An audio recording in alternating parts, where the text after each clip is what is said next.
Hello, everybody. It's Patrick for Trusty's Vintage Live Sale coming on tried to get a minute early. Didn't get in as early as I'd wanted to, but wanted to get in and say hello to some of the people that are joining the chat early here on Thursday night, 8 p.m. Thanks so much for everyone joining. I was actually trying to figure out the difference between my StreamYard and my YouTube because I see a chat from Jeannie Lyle from earlier today, but I don't see it on the chat here. So I'm not sure if it's because it was so early. So she kind of technically gets credit for being the first comment, but she was really early. So the first to join in for the evening, it looks like it was Rebecca Higgins. So hi, Rebecca. Thank you for joining in and representing the great state of Maine right out of the gate. And then we've got Beth from Old Stuff, Beth, Texas, coming in from Texas. So thanks so much for joining, Beth. Helen Casey in the house. We've got Sandy Four coming in from Michigan. Wait, we just jumped. Karen Radford, I miss Karen. Hey, Karen. And Linda jumped into that. We got our first Canuck in the house. We got Tia Fane. So hey, Tia Fane, thanks for joining. Linda Punky, I think I jumped there for a second, but I don't know if I said hi to Linda. So hi, Linda. Lynn is coming in. Lynne Hampton has come back, so appreciate coming back in. Julie Schwartz is back in the house as well. And Nettie is coming in from the West Coast, and Brian coming in from the Chicago suburbs. And we've got Jamie also coming in from the West Coast, from Mid-Century Wasted, so glad to have you here. I've got couple things. I'll probably end up sharing this later in the day, but I know I'm going to forget another Maine stater from Robin A from Maine and Chad from Maryland. And it does look like I might be coming through your area, Chad. So I will drop you a note the day that I'll be passing through. I think I'm going to be going through Lancaster, heading to DC. So it looks like that'll take me straight through Westminster. So yeah, we might be able. At least if you're not available, I'll at least try and visit your booth that I think is actually located in Westminster, Maryland. And we've got Steve, and that's okay. You can spell my name however you want. Steve coming in and representing the great state, the Empire State of New York. What I've got, we got another Texan. Got Carrie coming in from Austin. Irene coming in representing the great Buckeye State. Deb Clark coming in. Before I forget, I'll probably announce it a little bit later. I'll try to do it, but I want to make sure I announce it right off the bat because Melanie from Serendipity by Melanie was kind enough to reach out to me and ask that I mention that she said immediately after my sale. Now, I don't know if that means she's timing it to the end of my sale, which I'm hoping she's not doing, or if it's just I typically run about an hour and a half to 2 hours. She's just starting in 2 hours. But Serendipity by Melody is going to be doing a pop-up sale immediately after mine. So I don't think she typically has a running slot in the schedule. So she was just, asking that I pop that out. I saw actually something happen or something posted today. I think Debbie from our Vagabond Travels is now not going to be doing regular because she's in the process of moving and it was just becoming too difficult to do that. So the schedule's all over the place. It's getting very, very full. There's a lot of people out there. There's a lot of great variety. I know I myself have been doing, double screens and in one case, triple screens to try and catch everything that's going on. So it was very kind of Melanie to reach out and say that she was doing it tied to my show after my show. So I definitely wanted to give her a shout out. So that is Serendipity by Melanie. So hopefully she'll join in. She's not a moderator, so she won't be able to drop a link, but her channel name is Serendipity by Melanie. Cindy J back in the house representing, I believe, the Keystone State, if I remember correctly. Got another Canuck in the house. Got Julie from AJ's Retro and Vintage. Another West Coaster, Karen coming in from San Francisco. Another West Coaster, Lynn Newton coming in from California.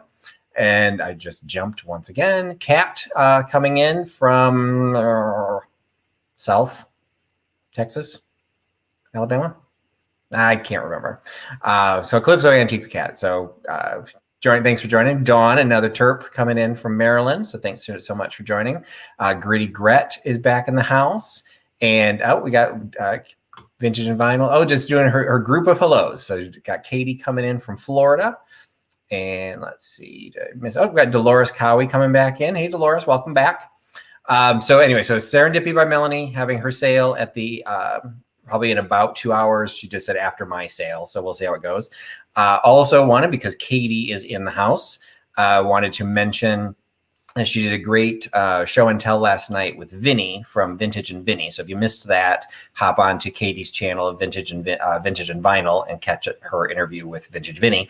But he announced last night that on Saturday, this Saturday, May 1st, I can't believe it's already May. But anyway, May 1st is at 6 p.m. Eastern. Vintage Vinny will be hosting Katie, Thrifter Junker Vintage Hunter, which is Misty, as well as Laura and Mary Beth from Fatbird Finds, and me to play a game of Dirty Minds. And I will be perfectly honest, I've never played Dirty Minds. I had to do a little research to figure out what I was agreeing to. It appears to just be an entire evening dedicated to what would Vinny say. And I guess he's going to try and get the rest of us to say it. So we shall see what happens to my wholesome, squeaky clean image, which is entirely fake, by the way. We'll see how much of it is exposed Saturday evening. So make sure to join. That is going to be hosted on Vintage Vinny's channel with Vintage and Vinyl, Thrifter Junker Vintage Hunter, Fatbird Finds, and yours truly, Trusty Huckster Mercantile. So definitely check the video channels for that. I believe he's got I think he's got it set up so you can set a reminder if you do not already subscribe to Vintage Vinny, but you should, because he puts out some great content. Let's see, we got Carolina Princess, Sweet Treats and Pretty. So thanks, Beth, for coming in. And from Texas, not Carolina. She's just trying to confuse all of us. Let's see. Julie Schwartz has come back. So, hey, Julie, thanks for coming back in. And all right, I think I've caught up to that. And then the other announcement, I actually had to write them down because I did not want to forget them. I don't think I've seen her in the chat yet, but Cindy from Mimi's Treasure Cottage, she will be doing my deep dive on Sunday, this coming Sunday, May 2nd. She'll be doing my deep dive, and that is going to be on Longaberger baskets. So she is a collector and reseller and quite knowledgeable of Longaberger.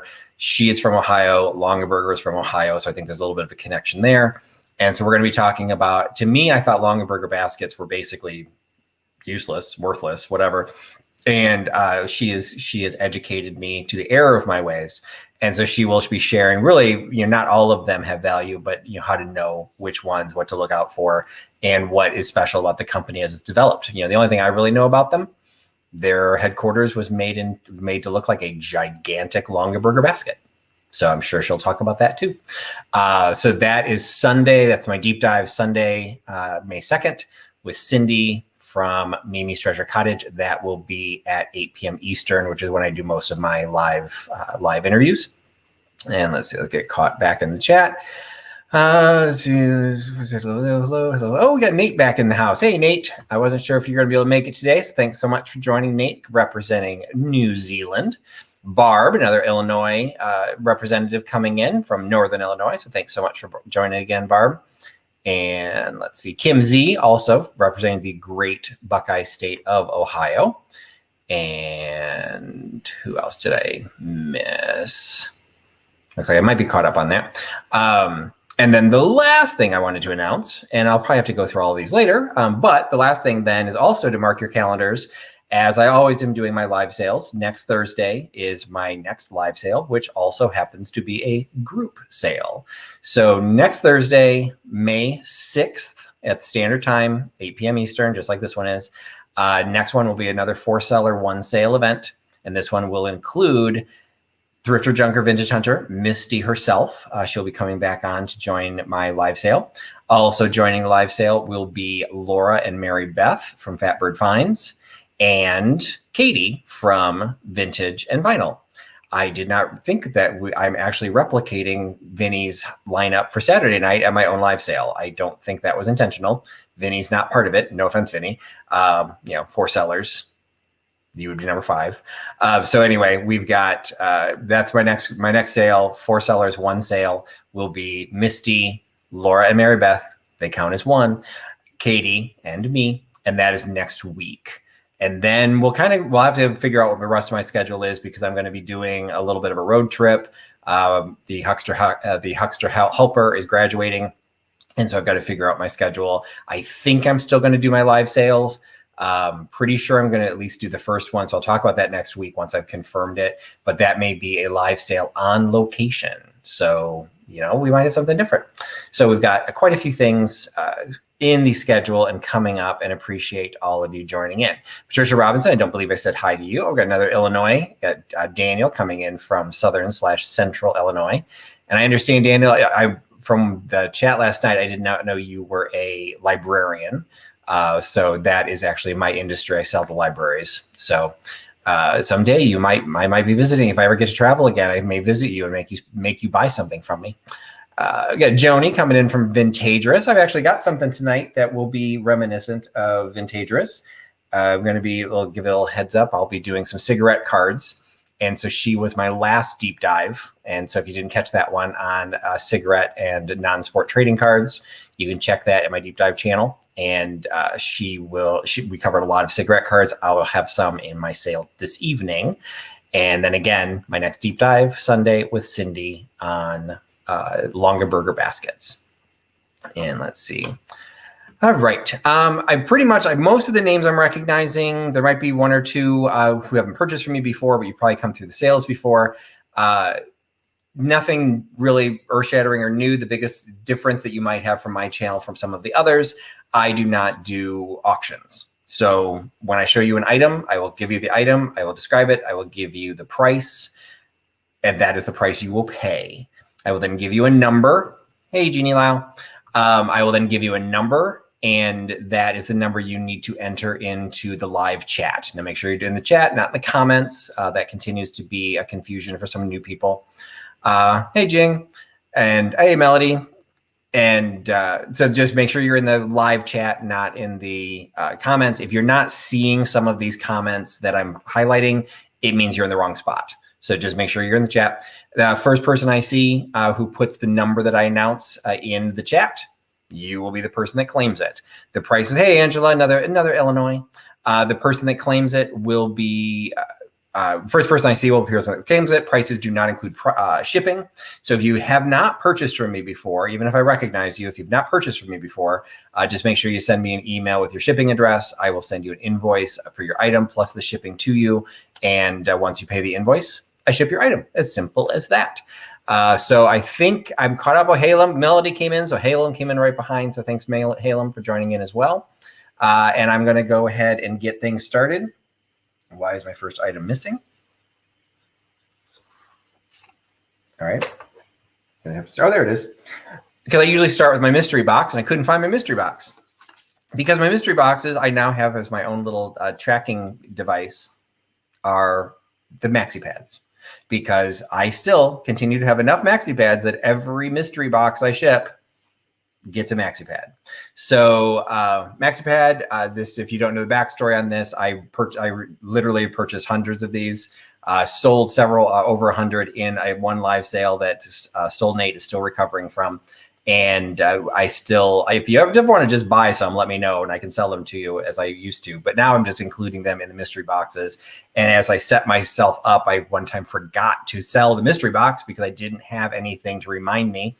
So this is my reminder. I have a little maxi pad box to go for my mystery box. So the mystery, hey, Proud American. So the mystery box is the only thing I do a little bit different from the rest of the sale. I give full credit. Fatbird Finds pretty much created the concept of doing mystery boxes as part of a live sale. Give them full credit for that. They do tend to be the most popular item that I sell in the sense they have the most people that want them. So then you do get people who get frustrated because they feel their internet's fast enough. If you refresh enough, your internet probably is just as competitive as everyone else's. But you know, we're all here for fun. There's nothing I'm going to be selling that's so unique that you can't live without it. But I appreciate when people are really, trying to get something. A lot of people were going after the mystery boxes. So I changed the way the mystery boxes get claimed. So the mystery boxes now, they're always $15. So it's always a really reasonable price. I will always put around $25 to $30 worth of merchandise in there. Some cases it's still priced from when I had a booth. In other cases, it's what I would have priced if I put it in the booth or if I did it in a live sale. It's always going to be a mixture of small items. So that way it's just kind of fun to open and you get a lot of little things and you've only spent 15 bucks. I've also learned after a failed attempt to work with a shipment to California, I no longer make them in advance. So depending on where you're located, I will try and make sure that the shipping doesn't cost more than like around 10 bucks is pretty much what you're going to pay for shipping. The last person that got one was empty nesting to Maria in Ohio. Because Ohio's close enough, the shipping to her was really, really low. And I think her box ended up weighing something like 7 or 8 pounds. So she got a couple heavy things because it was still inexpensive to ship. But when I ship to California, I kind of have to stick under 2. Otherwise, it gets too pricey. So anyway, so $15 is the price. Instead of telling you the number, you have to guess the number. So that's why this one's a little bit different. The only item that I do, it's the only one that I shared, do this differently. The rest will be relatively straightforward. So what I'm going to tell you right now is I'm going to give you the range. What you do is you need to put your number, put your guess in the chat. I will look to see who the first person is that lists the number that I have, and that person's the one who claims it. So not only do you have to be the first to claim the number, you have to be the first to guess the number and actually type it in. So I will tell you that this number falls between the numbers of 10 and 20 and go. So go ahead and put in, and you can enter more than once. So you can enter a number, hit enter, and then hit another one. You can keep guessing as many times as you want. Hey, Jeannie. Hey, Harry. Thanks for joining. Harry's going to do a deep dive for me too. So he's finally going to explain insulators to me because I have no concept how they work. So let's see. Gotta check to make sure what the number is. I don't want to like hold it down. All right, I think. All right. Yep. All right. So let me see if I can find it here. The number was. Wow, we had a lot of guesses. So hold on. Got to find the right person. It did take a while for someone to get it. The number was 19. So the winner is Nettie. And she actually has received one of my boxes before. So I hope you liked the box. And she wants another one. So that's great. So congratulations, Nettie, for picking up the mystery box, 15 bucks.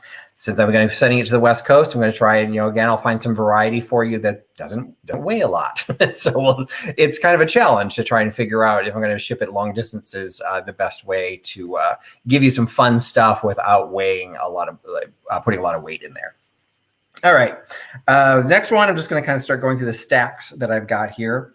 This I picked up relatively recently. I didn't end up doing a video here, and I ended up not including it in a haul video because I'm actually at the point where my haul videos are starting to fall behind as I'm trying to edit the videos. And so there were things that I wanted to include in this live sale that I discovered I actually haven't talked about it yet. And I don't want to put it in a haul video after the sale because I do sell for my haul videos. So that way if people can't join my live sales or they feel their internet's too slow, you can then, you can actually purchase straight from my haul videos. So just be aware of that. So if you ever see me post a haul video, if you watch one, I've sold quite a few things from the haul video. This one came from one of my favorite thrift stores. It's a boxed set from Iman, which is a name that I did not recognize. I'm not sure that these are super old, just based on the box. There's no UPC. Oh, actually, I take that back. There is a UPC label on it, but there's no printing on it to say where it was made. It just says TOT pair. I don't know what that means. And Iman being the name. But no one cares about the box because what you actually care about is what's inside the box. And so it is a pair. They are identical. A pair of shot glasses with Ireland and a harp etched on all sides. And it is etched. So it's not like just like a sticker or decal. It does appear. You can feel the texture of it having etched into the glass. So it's something that's going to hold up over time. I don't know if that technically would fall under a double shot. It's actually bigger than a regular shot, but I don't know if it's tall enough to consider to be a double. But they're shot glasses. It is, nicely packaged. They're both in perfect condition. They both have the Ireland and the harp all the way around, and comes in a nice little gift box if you want to give it as a gift. So this is a pair of the glass. I'm trying to figure out what Michelle from Emancipation 300 is talking about. I'm just going to leave that alone. So anyway, so you get a pair of the Ireland with the harp etched shot glasses. Get the pair for $7. You get the box with the pair, $7, and you get that by giving me number 37. $7, number 37 for the pair of Ireland shot glasses. And thank you, Nate, for reminding, because I didn't write it down, so I forgot to say, this is something that if you're new to my channel or you haven't been here in a while, I've been doing this for now the last few weeks. I still don't do auctions on my channel, but I do auctions on, I do have an eBay store, and that's where auctions belong, in my opinion. So every week, except for this one, every week I add an item into the sale or into my eBay sale that is a auction that will then expire during next week's sale. So this went up into the sale last week. It is a Dresden Petit Choses brass holiday wreath. It has 25 figures on it, and it's a miscellaneous holiday, but you can see it's interspersed with wild animals, wildlife. So you've got bears, you've got coyote, it looks like. You've got an alligator, a rhino. It's quite a mix of what is included in this.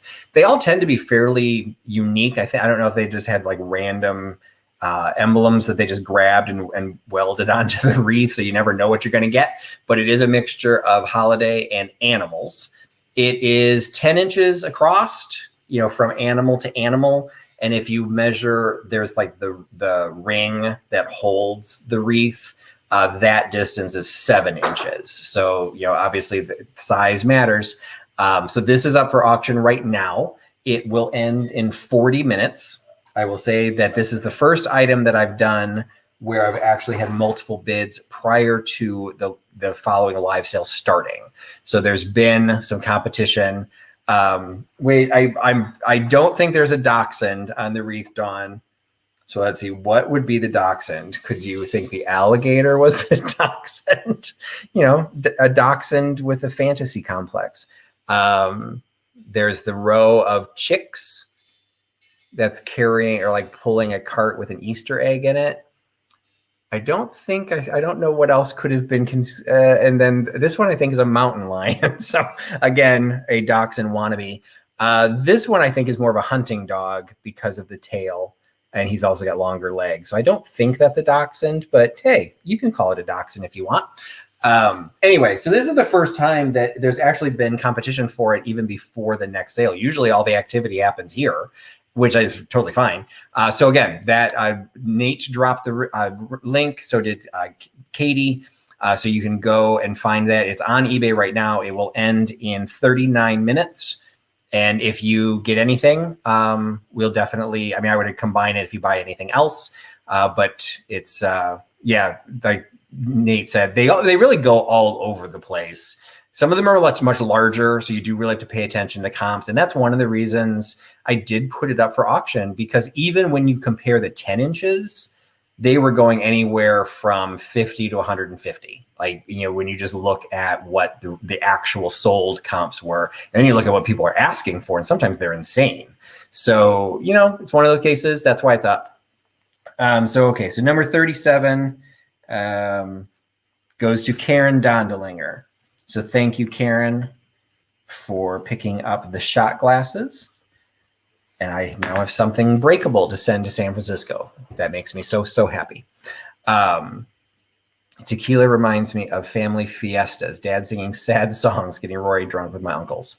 Yeah, my family, I would beer, and that was like every night. So, all right. So we've got the shot glasses were sold. Get the maxi pad out of the way. All right. Next item is also actually a relatively new pickup. And again, I didn't do a video, so I didn't have this in my haul video. But I thought this was kind of cool because it's a very simple, basically a tip tray. It's aluminum tip tray with wooden handles. But what's nice about it, and it's rosewood handles. It is basically new old stock from what I can tell, because there's some packaging on here and it still has the original. That is like a card that's inside. It's not a sticker. It's on the inside of the plastic. What I'm not 100% sure on is if this is the new old stock the way it would in the store, or if somebody sealed this up. But you can see the tape is pretty old. So it's been sealed for a while. So it's either new old stock or it's been wrapped up untouched for quite some time. So it's the brand, I think, is irrelevant. It's Westwood Imports. Oh, it's happening to be from San Francisco, Karen. So Westwood Imports, San Francisco. It does not include a zip code, but the way the address is listed, it doesn't necessarily mean there would have been a zip code. They just may not have been promoting it, because I would think this is 70s. It could be 60s, and zip codes started in 63. The size, it is small. So we've got handle to handle. It is 6 3/8. And then the width, it's just a smidge under 4.5. So, like size wise, I'd say maybe it was designed. And I think because of it's kind of got an industrial look, it kind of could have been a tip tray. But at this point, it could just be something small to hold your salt and pepper shaker. It could be a spoon rest. Have it on your dresser. It's just a nice little tray, and you've got the original packaging, new old stock to go with it. And it's only $5. And it's super lightweight. So if this is the only thing you buy, it would definitely go first class. So it won't cost much to ship this at all. So $5 for the little tip tray, $5 by giving me number 51. $5.51 for the little Westwood rosewood handle tip tray. All right. And I see, let's see. I learned my lesson from last time. I see who I sees first, but Nate is helping track. So let me make sure that I listen to Nate. We must all listen to Nate. And Nate saw the same person I did. Nate goes to Melody's Many Miscellaneous. So thank you, Melody, for picking that up. And that will be easy enough to ship. All right. Next one is, if you've been on my channel before, at some point in the evening, I'm going to show you coasters. So it just happens to be toward the top. So I get to start with coasters. This one actually was in a haul video. So this one I did actually show. This came from Thrift and Dollar, and I did show this as part of a haul. I think the other ones also, some of them came from Thrift and Dollar, but I did it at a different time. So this one did get some airtime. So it is a set of coasters. And what was interesting about this, last week, it's Noah's Ark. Last week I also sold a Noah's Ark item. What they had, and I did find that, actually I found this out this last time I went. People have asked about like how Thrift and Dollar functions or structured. They are not a charitable organization. They are a for-profit. They just happen to be a thrift store. So they go and do estate closeouts, estate sales, auctions, things like that. And so, which I kind of had guessed, because based on some of the stuff they had, they would sometimes have whole collections. And this was one of them. There was an entire shelving unit just filled with Noah's Ark collectibles. They weren't getting super old. They weren't like, this is probably borderline vintage. I'd say this is probably like 80s or 90s. So this was about as old as most of the stuff got. Some of it was brand new, made in China, still had the dollar store tags on it. So it was a really interesting collection. And I also found it interesting, there were several multiples. So I don't know, I guess if you just collect that many, at some point you probably just duplicate. But this was a set of coasters. They're the Pimpernel style, but they're not marked. So I don't think they're Pimpernel because they came in the little wooden box. I don't think Pimpernel typically did that. So it is a set of 6. They are all identical, and they do show the animals going into the Ark. We've got one elephant trunk up, one elephant trunk down. So one's excited to go traveling, the other one not so much. But we do have the set of 6 of the Pimpernel style, cloverleaf style. It's that laminated, top with the cork, a thick cork on the bottom. So they have really nice weight. And then the little box that goes with them. And the set of 6 with the box is $7. So $7 for the Noah's Ark coaster set. $7 by giving me number 8. $7, number 8. So we've got people recommending things to Nate. So what are we recommending Nate do? So we've got Nate laughing at somebody. This is the problem where I have a problem maintaining the chat as I'm doing this. Whenever Nate says we do, oh, that's power. I'm not sure I want to give Nate that kind of power, Michelle. That could be dangerous. Nate could just go on a little power trip. Who knows what kind of kinky he could like come up with for us to have to follow. We've got to make sure we're all being nice. I'm not sure what everyone wants. I just saw the comment. So yeah, we're going to be a little borderline on that, but we all want to have fun here too. So no takers for the Noah's Ark. No worries. Set him up here in case we have latecomers. All right, next item. This is one of the things. It did not show up in a haul video, but it did show up in my Instagram.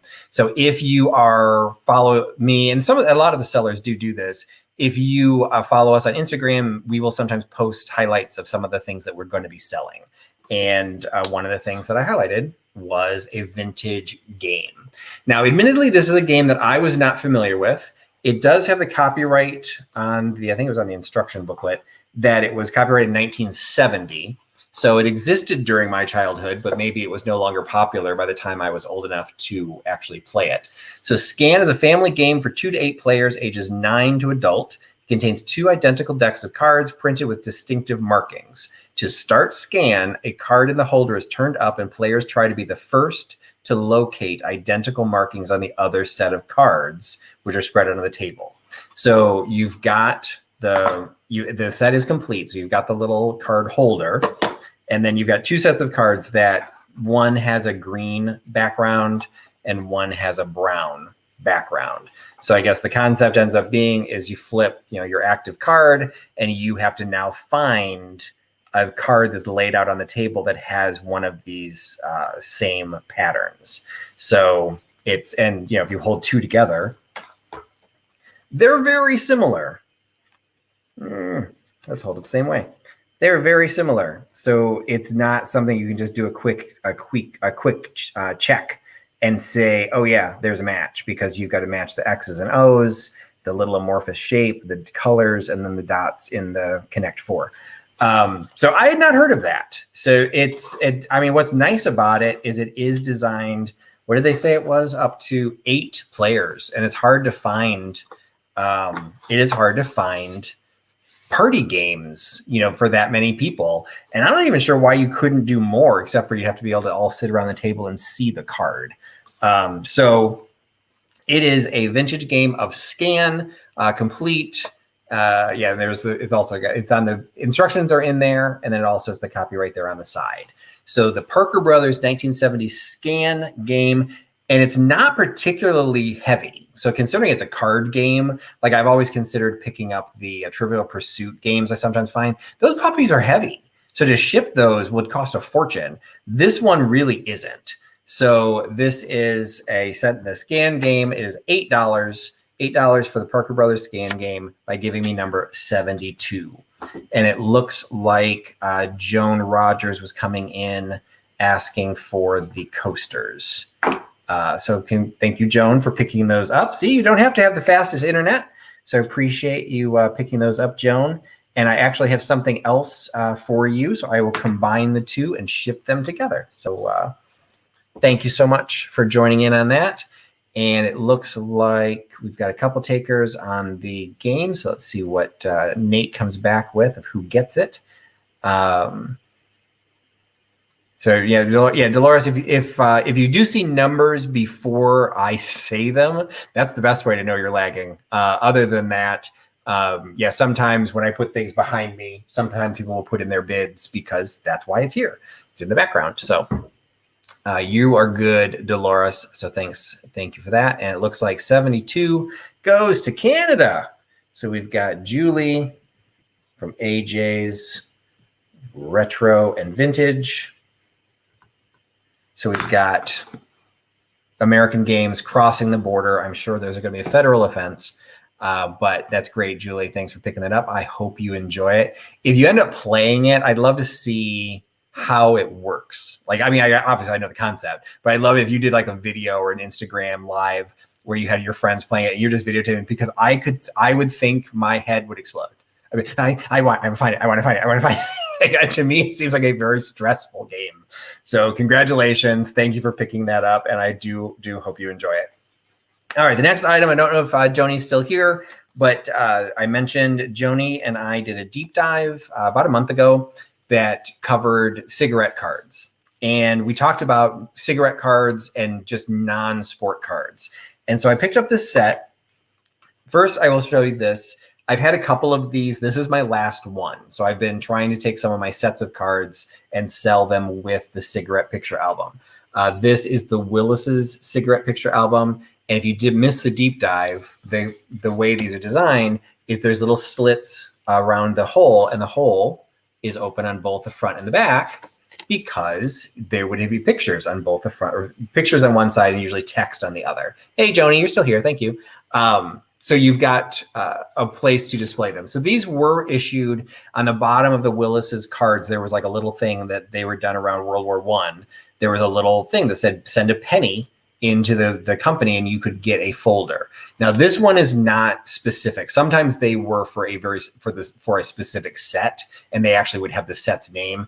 This one is designed as blank. So you could pick up a generic one and then just fill this, whether you're doing a full set or you're just randomly collecting cigarette cards as they were issued. So that's why I liked these. So when I found them, I did pick up all that I could buy, and I'm including them with the sets of cards. So this is not a large set, but it's probably one of my favorite sets that I've found, because it's the only food-based one that I have. Most of the cards that I had found were tea, sometimes cigarettes. There was a butter one. I kept that one. Sorry. These are the World Locomotive Series by Mornflake. Yeah. Mornflake. What a horrible name. Mornflake. Okay. I guess it's morning, but when you say it out loud, it's kind of like somebody died, like you're mourning them. But anyway, Mornflake, quick cooking oats, the best in any packet. Their competition? I have no idea what that means. Anyway, so these are all locomotive themed cards. So I always refer to them as cigarette cards, and I shouldn't, because these are not cigarette cards. They are Mornflake Oats cards. But it is part of the World Locomotive Series. It says right underneath the Mornflake, the best in any packet, it says it's a series of 25. This one is number 24. They are British. This is only a partial set. So you've got, I believe I counted there were 7. So you've got the green locomotive, Class C NS Wales Government Railways. You've got Victorian Government Railways, kind of a cool deco blue one. Class J Norfolk and Western, cool black and red. A number 2 Class A4 Pacific. Check out the front of that one. You think that one wouldn't even move. It's like wind it's just going to plow into it. Totally wind resistant. The Merchant Navy, green one, also with a really weird front end. The Class VS Express Passenger. That actually almost looks like a Thomas the Tank Engine. And then the last one is the German, has the sleek also black and red. So you've got the 1, 2, 3, 4, 5, 6, 7 of the Mornflake Oats. Why am I showing you the back? The Mornflake Oats World, what is the series again? World Locomotive. So I named a couple different countries along with the cigarette card, which these are the cigarette card holder. I think these are designed to hold 50, if I remember right. 50. So you could fit these in and still have room to add more to the collection. I've been actually throwing random cigarette cards and tea cards into my mystery boxes too, because they're lightweight. So anyway, so you get the cigarette album, you get the 7 Mornflake Oats cards, and you get them for $14. So $14 for the cards plus the folder, $14 by giving me number 44. And I'll just say, wow. So, okay, thank you. And I agree, Dolores. I just think the cigarette cards are just cool. and I really like them. I paid a lot for it. I found, because these tend to be European, although Joni had a whole bunch of them in Canada, which isn't a big shock because they're British too. But so she had stuff that I'd never seen. But I did, from England, bought a set. It's vinyl, but it's a little binder with a sleeve that holds them with pages. And it's just kind of fun. I'm weird. I just flipped through it the other night because I've got a whole set of porcelain ones. The porcelain are the only ones that I collect. The butter one was there was a butter company, and it was a set of cards on how to make porcelain. I do not understand the connection, but I was more than happy to have it because they were actually larger format too. It was very cool. So anyway, so it looks like we had multiple bidders on the cigarette cards. So I'm glad that everyone is happy with those. And so number 44, the cigarette cards, goes to Helen Casey. So thank you, Helen. Congratulations on that. And I will have some other cigarette cards that I'll be offering. I have a pretty decent size collection of a speed collection, which is some race cars and more industrial stuff. And I'm going to try and find some more of those folders. I do think the folders make a difference. You need to have a way of showing them. So I do like being able, and they're not, well, you saw what you just paid for this. They're not cheap, but they're not expensive. So I do want to hopefully can find some others with those. So I hope you enjoy those, Helen, and glad they're going to go to a good home and enjoy the Morn Flake Oats set of World Locomotives. All right, this one also kind of indirectly was in one of my videos. I did include it, but it was one of those cases. I did a video just this past week. It would have posted on, I think it posted on Sunday. I did a trip to Salvage One. No, it actually just posted on Tuesday. I did a trip to Salvage One, which is an architectural salvage yard. And they had just massive and amazing, antique chandeliers and door frames and stained glass windows and, massive pieces of furniture from churches, things that I'm not going to bring home and sell in a live sale. But I did find one item that they had kind of sitting on a stack off to the side. And they had several of them, but this one I thought was the coolest one because I loved the cover. It is a January 1970 issue of the Commercial Photographer. So we are basically pre-American War, which I also find that kind of interesting because the rest of the world was already, think of January 1940, the rest of the world was basically already in war. Germany had attacked Poland in 1939.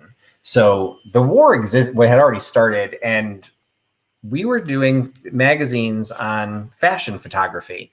World has to go on. I get it. But when you then look at it in a lens, 80 years later, it's interesting. So anyway, that is actually a close-up shot there's an article in here on it. It's like sugar cane crushing equipment. So like wheels or something. Which I did not know what that was. I thought they were leaves. So I just thought that was very, very cool. And it is filled with some very cool ads. So they're all from January 1940. And as you go through them, you end up like, some of it's interesting what they're advertising. So like this one, you can see there's a double exposure in the photograph. You can see up in the corner, there's actually another. They're actually selling the chemical you would use to do that. So it's just like, that probably happens in photography magazines now, I guess. There's the technology. But you've got this great, I don't know who that would be. It doesn't say in the ad, but this great AGFA ad, of a portrait of what I'm assuming was a movie star from 1940. You get some little ads. They're all black and white. It's 1940, so it's all black and white. This one was kind of cool because it's actually talking about the difference between photographing in light versus daylight. And it's just a really cool shot of a grocery store. So it's technically an ad for National Photographic Carbons, but check out just the picture, from 1940, of what a grocery store looked like in 1940. So I just thought this was really cool. I also was impressed, for those of you who do photographs or photography, again, this is 1940. That's an action shot of him spinning her in the air. You can see his kilt. how clear that photograph is. So that one's advertising the flash bulbs. So it's just like, you know, even I didn't know what photography could do in 1940. I know it existed, but, you know, to do action shots like that, I find interesting. There's, you know, shots taken. There's actually just really interesting articles in here. A photographer named Barnaba. I've never heard of him, but just some great fashion photography that he did. So again, you then also put into the lens that you're talking about fashion photography. I absolutely loved this staircase. Architectural photography while a war was going on, you know, on the other side of the Atlantic. Some of it gets technical, like have fun. You get this little chart for your light. There's a big ad in the back for Codabrom.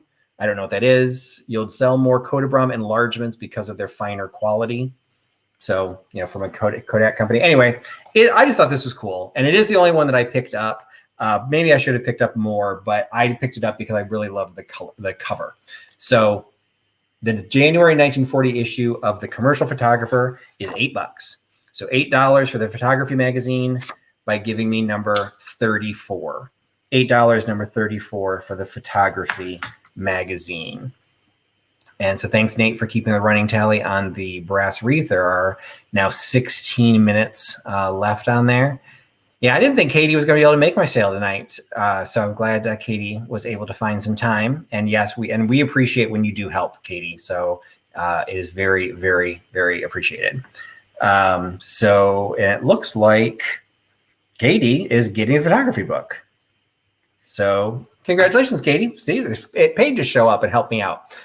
So thanks for picking that up. I'm glad. I know it'll look great with your collection. I know you will enjoy it.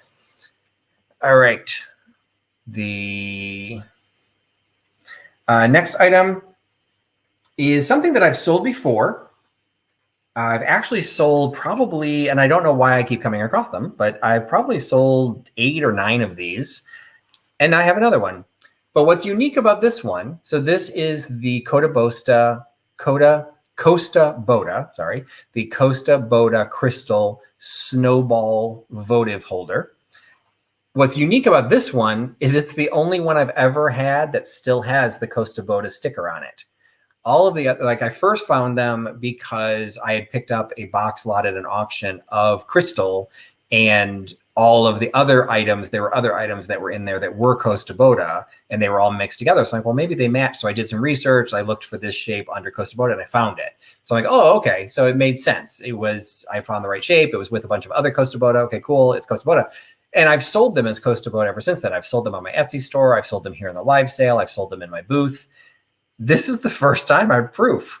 You know, you can look at it online, but this is the first time I actually have the sticker. So it's a standalone this time. It's a single Costa Boda. Please be aware it is lead crystal, so it is fairly heavy.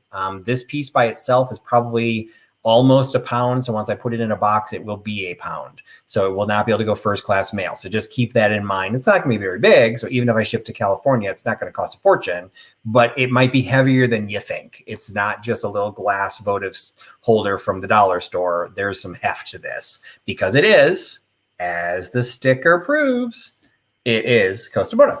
So you can have the Costa Boda snowball votive holder for $8. $8 for the Costa Boda holder. $8 by giving me number 15. $8, 15 for the crystal candle holder. I'm wondering if you meant the great name. Costa Boda is a great name. I don't think it said. I want to say it's Swedish. Is Meliart here Finnish? I want to say Swedish. But I wouldn't swear. I wouldn't swear to it. I should have looked it up. But they do very high quality crystal, but it's a very heavy leaded crystal, so it's heavy. Yes, it is, and it's a fun name to say. Swedish. Thank you, Jamie. It was one of those like I think it's Swedish, but why do I think that? I have no idea. So thank you, Jamie, for confirming that. Costa Boda is Swedish. And number 15 goes to Liz Stearman. So thanks for coming back, Liz. I don't think I said hi to you. Hadn't seen you in a while. So welcome back, and I appreciate you picking up the Costa Boda. It's funny, too, because I know some of you Auntie Christie, I think, has gotten a pair of these. Like somebody just said they liked theirs. I don't remember who else got them. Beth said, I love my set. So some of you may have bought some from me, and now here's another one. So they just keep popping up. I don't know.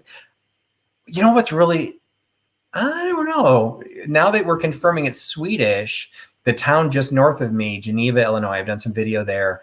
Like they do Swedish days, and they have a Swedish festival. Like they actually have a very high concentration of Scandinavian population there. I wonder if there's a connection. Like that's, maybe that's why I keep coming across it, because it's popular, but simply because it's Swedish. I don't know the answer to that. So that's cool. So anyway, thank you so much for picking that up, Liz. All right, next item, speaking of offering things that are local, I guess Swedish isn't local, but follow my train of thought there. I do have a couple of items. I'm running out of items that I have sold. I did not know that, Jamie. Your people. Actually, funny enough, I don't know if I'm going to be able to find it quickly. I just did my Ancestry DNA, and in it, I was quite surprised to find I have Scandinavian ancestry. I did not know that. And it actually was between, I can't remember now, the two countries that I got the most coverage under. Between the two of them, it was 15%. So it was actually substantial. And I was a little surprised. So 35% England and Northwest Europe, 20% Scotland, 13% Ireland, and then 8% Swedish, 7% Norway. I had no idea to any Scandinavian background. And I've actually tracked my family tree back to, depending on the branch, back to the 17th and 16th centuries. So I've never found anybody coming out of that far north. So there's a branch of the tree that I haven't found yet. So I've got to look for that one. I actually do not have the blonde Nordic looks at all. And I'm too short to be there from there. But, it got averaged out by someplace else. So anyway, as I was saying, the other items that are local, it's Hager. So I pop in videos. People probably get sick of me talking about videos because so many people say they can't find Hager. They love Hager. They can't find it. I find it all the time. Now, admittedly, I do not always find these super cool gazelles and like the amazing mid-century, but I find Royal Hager all the time. And I also then find some more utilitarian Hager. I don't know if this is utilitarian, but a little bit more straightforward. This was something I had in my booth. And the reason I had it in my booth is I did not want to ship it. And the only reason I'm offering it to ship now is because I now have a box where this fits. And I'm sorry, that's not a small thing. So the fact that I now offer a box that actually will hold this, it is a Hager 4400 copyright. I should have written this down because it's too small for me to read. 1985. So we're not back in mid-century modern. We're in the 80s. And you probably could have guessed that that's pretty 80s with that shape. Although you could also scream like, hey, maybe it's deco. So it is a vase. So you can see the opening at the top. It is a pyramidal shaped vase. It is, I thought I had written down the measurements, but I must have dropped the note. It is just over 12 inches tall, and the base is 6 inches square on the bottom. It's in perfect shape. It is a gray glaze, which is coming off pretty honestly on my screen. So I mean, that's pretty true to the color. It is gray. It had been in my booth. I marked it down to $10, and I'm selling it here for $10 because it is still a little heavy, and the box is relatively large, so it's going to cost some money to ship. So I wanted to keep the price low enough. So the pyramidal shaped vase from the 80s for $10. You get that by giving me number 41. $10, number 41 for the Hager pyramidal shaped vase. And there's, so Serendipity by Melanie did come in. So I did announce your live sale at the beginning of my show. We will comment on it again here. So Melanie is doing a pop-up sale after my sale ends. So I don't know if you have a specific time or if you're literally trying to time it to when I finish. So Serendipity by Melanie, that is her channel. You can find that and follow her up immediately after. And then there will also be a live sale after. I don't know if it'll be after hers, but also Nancy has her regular live sale at 11 p.m. Eastern on this overstuffed house. So Melanie immediately after me, and then Nancy at this overstuffed house. So the Hager pyramidal vase goes to Chad.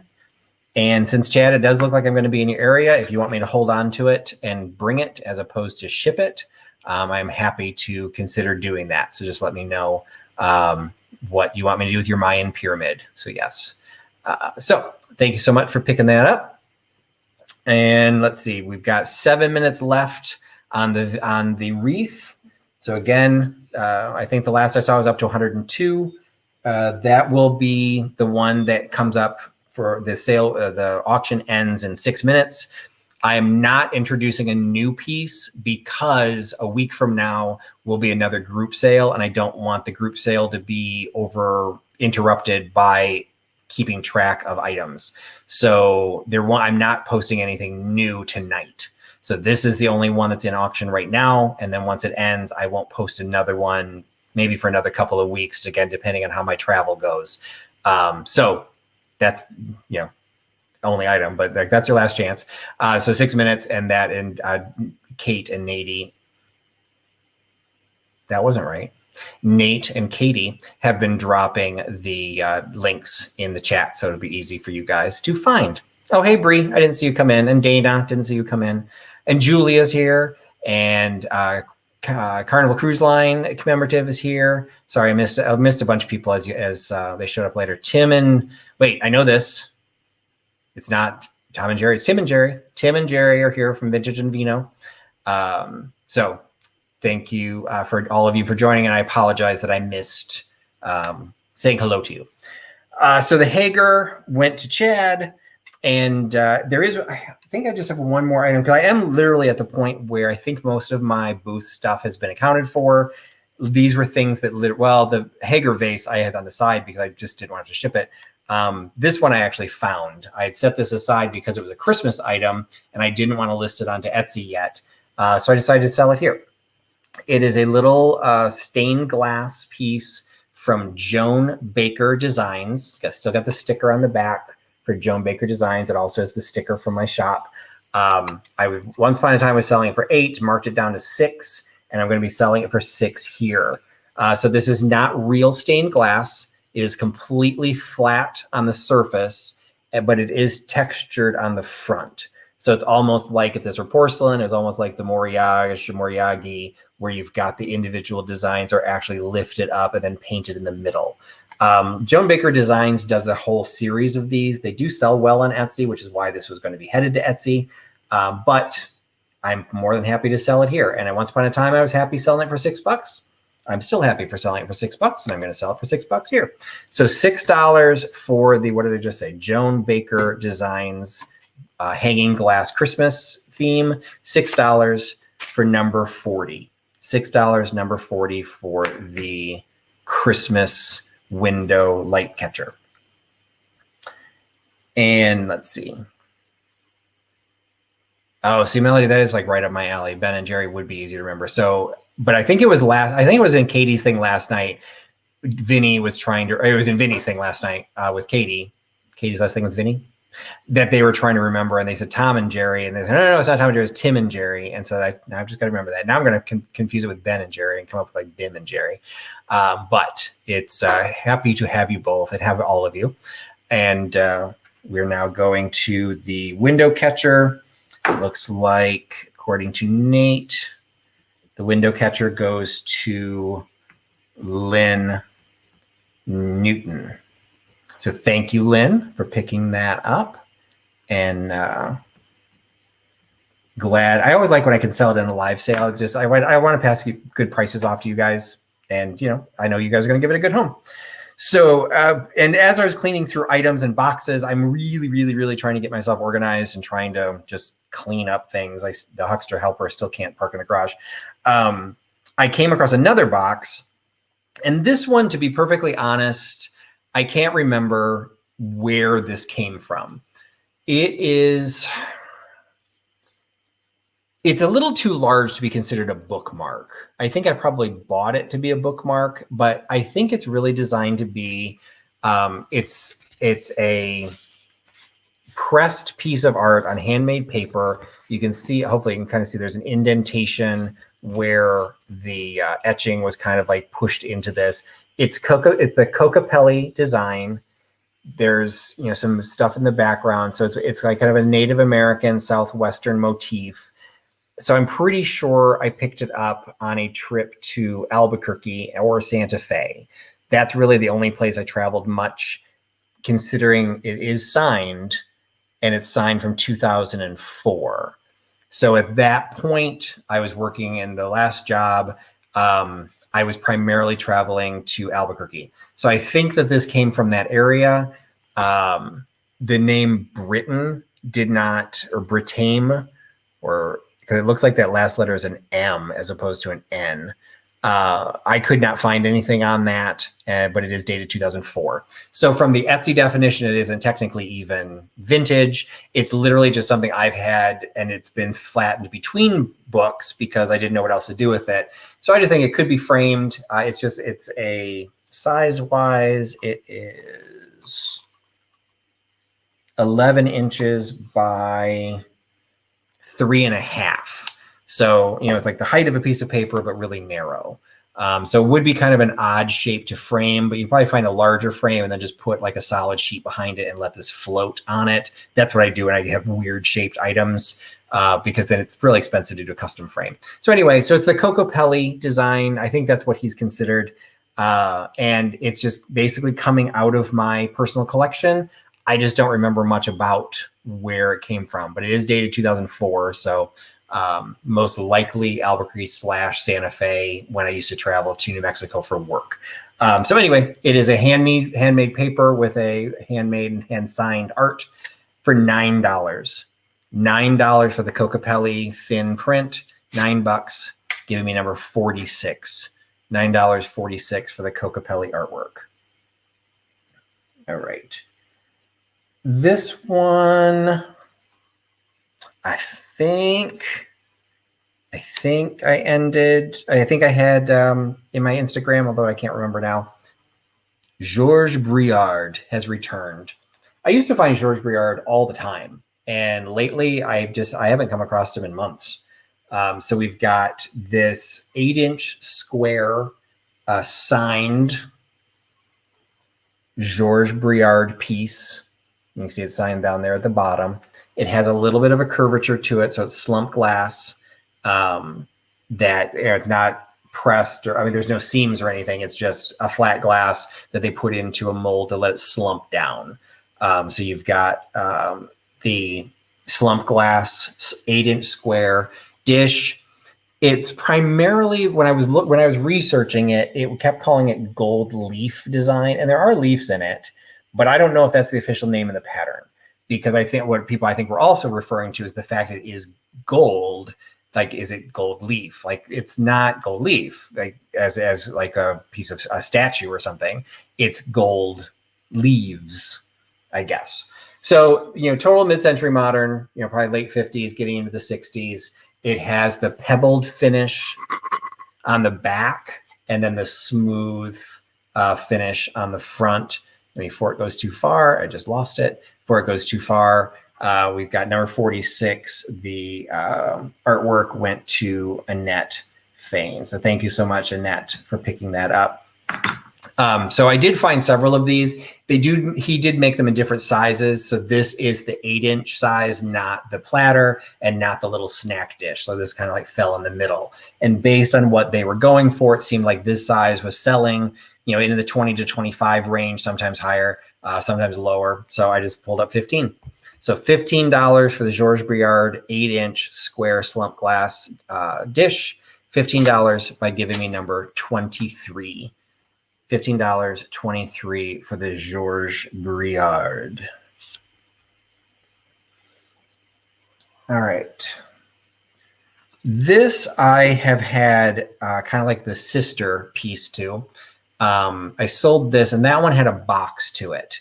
And if I were smarter, I would have written down the name of the brand on that box. I'm not that smart. So it came in a box. This one didn't, but that one I think started with a B, so it's not really helpful. But it's got kind of like a scrimshaw look. It is not scrimshaw. We're not breaking any laws here. It just kind of has that look of this stone paperweight with etchings all the way around the side, and then the phrase on the top, "My tastes are very simple. I only want the very best." My tastes are very simple. I only want the very best. It is made in Great Britain. The last one that I had also had that same sticker on it. And I think based on the box, it was from the 90s. So again, these are not like super, super old. It's just kind of, and it is cut into this. Like I said, it's kind of got that scrimshaw look. So this isn't printed on the front. You can actually feel the individual letters are cut into. And then because you've only had the very best, you've got the best champagne, you've got the best house, you've got the best car. Well, I'm not sure now that would be considered the best car, although I'd be pretty happy if I got that. And then the champagne again. So it's got the felt on the bottom with a little sticker, simple paperweight. And that paperweight, if you only want the very best, you can get the best of this scrimshaw piece for $5. So $5 for the My Tastes Are Very Simple, I Only Want the Very Best paperweight. $5 by Give Me Number 49. $5.49 for the scrimshaw look paperweight. And I'd be very careful on that because I still have a piece that'll probably show up in a live sales if I can find it, that got pulled from Etsy because I put in the description it was scrimshaw look. They didn't like the word scrimshaw and they actually pulled it saying scrimshaw was illegal to sell. And I'm like, did you miss the next word that said look? And so that they said, yeah, if I tried to repost it, they could deactivate my account. So I'm like, okay, it's not worth that much money. I'm not going to risk that. So I just, that one I think is a business card holder, if I remember right. Like clearly not scrimshaw, but I guess because I use that term, it was flagged, and you know they have rules, and so they flagged it. But I put it in with my inventory, and I just haven't found it again. So I will eventually dig that out and probably just sell it here because at this point I don't know who else or where else to sell it. So the next item I did not do. No, I don't think I included them in a haul video. 49 went to Julie Schwartz. So thank you, Julie, for picking up the Only the Best. Well, then a song, the Only the Best paperweight. I hope you enjoy that. And no worries, Jay Goodwin. Thanks for joining. And is that what it is, Jamie, that they get mad if that? So were they upset that I was comparing it to something? Like, I guess they probably wouldn't want me to name drop like Chanel. Like, I guess I could see that, but I don't know. I hadn't looked at it that way. I thought they were shutting me down because they thought I was trying to sell scrimshaw. So you're just saying that what they're flagging it was that idea of putting a search word term in that I shouldn't be using. So, okay, I will keep that in mind. I'm still trying to figure out eBay. I think Etsy, actually. I think that one was on Etsy. So I'm just still trying to figure out the rules.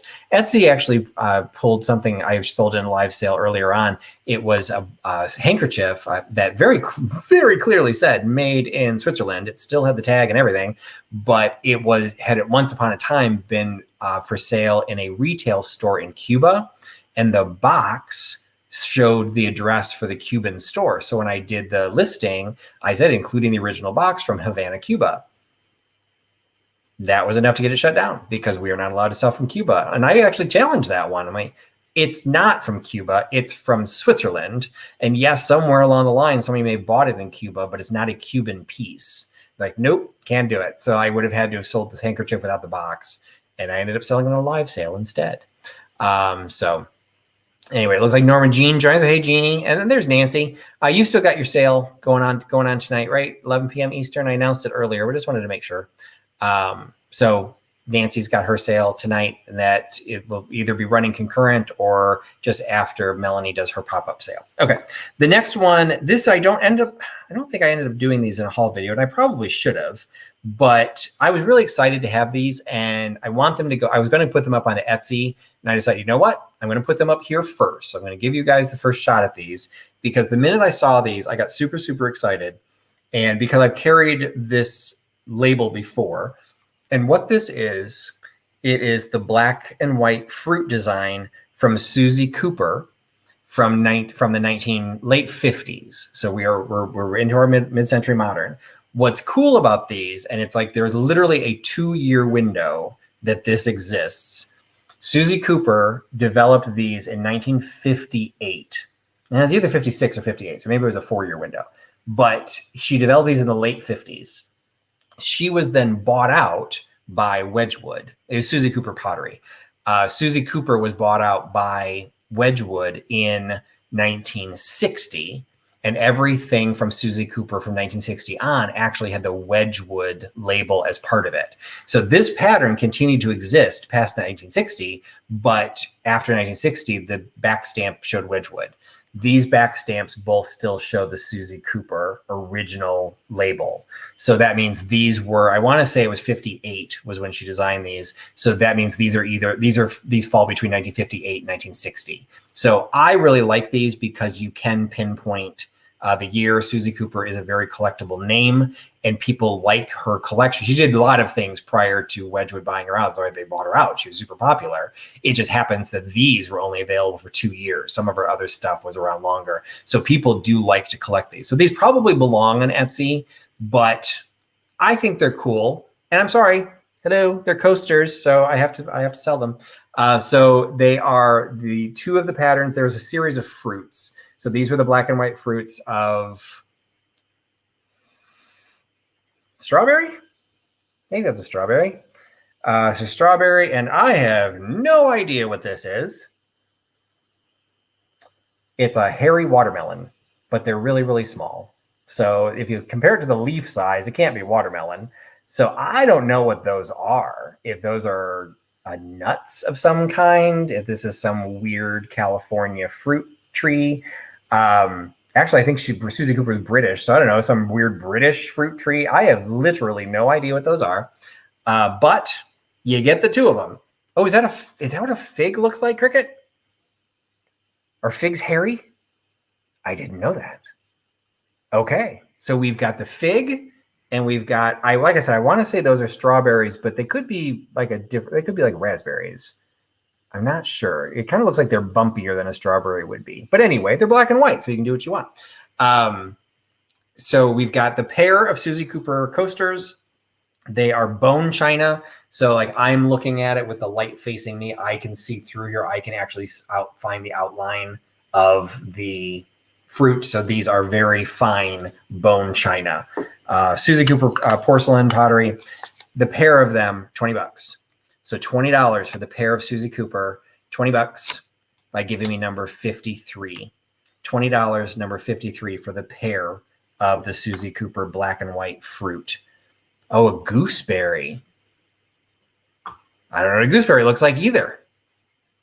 So you think that's the gooseberry, or you think the one that we called a fig was a gooseberry? So whatever you're getting weird edible plants, and more importantly, you're getting Susie Cooper because she is a collectible name. I saw somebody asking, it wasn't somebody a Susie Cooper fan. I respect the name. I just don't collect it, but couldn't pass them up when I was finding coasters. So number 53 went to Nettie. So I will include that when I send your mystery box. But what I'll do is I'll kind of figure out, well, what would it have cost me to ship these? Because this would ship first class, so that, you know, we'll figure out the best way to give you a good mystery box without it being a lot of weight. But you are going to have something that does weigh in there that you legitimately bought beyond. So anyway, I congratulations to you, Nettie. I can't remember if you were the one that somebody was asking if you were a fan. So if you definitively, oh, there we go, Jamie. Jamie has it. They're snozzberries. Who's ever heard of a snozzberry? So everyone get your vintage film references and figure out what it was. Who? There we go. Who ever heard of a snozzberry? And it's got to be the classic one, not the weird the remake. So anyway, congratulations, Nettie. And that's okay. So it wasn't a strawberry. Wasn't a strawberry leaf. To be perfectly honest, I can't think off the top of my head what a strawberry leaf looked like. But now that you say that, yeah, you're right. Those are rather large. for Strawberry Leaf. But hey, Nettie can decide what she wants. They can be all Willy Wonka snozberries or anything else. So congratulations, Nettie. I missed announcing somebody. I missed announcing who got the Georges Briard. So Georges Briard went to Carrie, KCATX. Sorry, Carrie, I forgot to announce that one. 46 I announced, 23 I announced, 49 I announced, 53 I announced. Okay, and then the other thing I did not announce was the auction is now over. And let's see if I got an email saying if it's somebody from the live sale. I always like to give you credit for it. Well, indirectly it is. It went to Michael Todd. So Michael Todd from the Cult of Vintage picked up the Dresden wreath. So I don't think he's in the chat. I don't think he's in the chat. If he is, hi Michael Todd. Sorry I didn't say hi. But Michael Todd is the winner of the Dresden wreath. So congratulations to Michael Todd. All right. The next item we get to talk about without getting me demonetized. Vinny is in very dangerous territory. For those who missed it, on Saturday, May 1st, so this coming Saturday, Vinny is holding a Dirty Minds event, which will include me, Katie from Vintage and Vinyl, Misty from Thrifter Junker Vintage Hunter, and Laura and Mary Beth from Fatbird Finds. I'd never heard of it, the game, but now that I know what it is, it's going to be interesting. But anyway, I tend to be a little bit clean on my page or on my site. Not that like I'm overly worried about monetization, because it's not like I do this for the ad money. But this is a very, very interesting edition of Esquire. It is the Spying Science and SEX. And the stuff that is in here well, first of all, the advertising in this is absolutely amazing. It's one of those cases I really struggled to figure out what to sell this for. So I really had to look to see what they're going for on eBay, because like if I were to chop this apart, some of these ads would go for more than probably the magazine by itself. It's just the way things work. So you've got some great alcohol ads, but my personal favorite right toward the front is a Jaguar XKE. Check that out. A Jaguar E-type ad right at the front. So you've got that. I think like a couple pages behind there was like a Cadillac ad. There are some in color. So this, I guess this is 1966. So this is getting to the era where there were some in color. So you've got an alcohol ad for Jim Beam that's in color. You've got the Cadillac. Check out that boat. You've got this massive Cadillac. Still a coupe though. It's only got 2 doors. Even the Botany suit ad has the sexy car in the background and the sexy woman with the car. Because I mean, we're advertising shoes, but it's a men's magazine. Yeah, I look at her. I absolutely think of shoes. Don't you? So it's a 2-page spread. No offense on the use of the word spread. Natural skin cannot be duplicated. What? Like that is the ad for shoes? So yeah. So we've got that. What's interesting though, as if that wasn't, what's interesting though, it is an issue about SEX. Also got an issue, the MG. Check that little MG out. There are articles written in here that it really took me a while to figure out what exactly I had. It was an article that was written about the sexual standing of the country. Oh, and this is the British edition. So this is May 1966. Price is 70. It says 75 and a little C sign, but it's Great Britain. So a lot of these ads are British. But there's articles written in here that are talking about technology related to sex. But it's like an article written. Okay, so this is 1966. The article was written in 1966, but it was written as if it were 2006. So it's written as a retrospect of what history looked like from between 1966 and 2006. And I'm reading this going, wait, what? Why are they talking about the 90s? What's going on? So evidently in the 70s, men were supposed to be really into tights and cod pieces. Yeah, I don't think that happened. But some of the things that were supposed to also be happening were, we'll just call them women's pleasure centers, just like along the side of the road that you could go into. And they talk about them being bombed by men as if they were abortion clinics because men didn't want to be challenged in giving pleasure. Like, this is just weird stuff.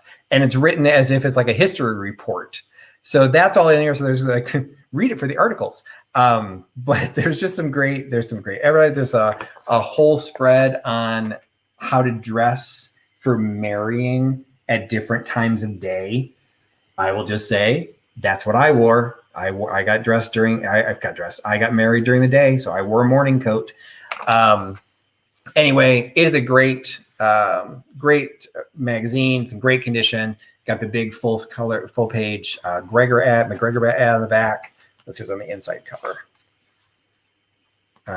Inside cover is a Canadian Club ad that's also in color. So you do have some great color ads for these that if you do want to, chop them up for journaling, for junk journaling, whatever. But I think the value really is in the fact that this is a full-fledged magazine, and some of the articles that are in here are just phenomenal.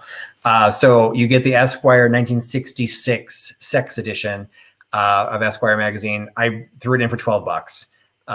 So $12 for the Esquire magazine by giving me number 43. $12, number 43. So let's see. So tuxedo in the evening. Oh, okay, you'll be able to match that in the article.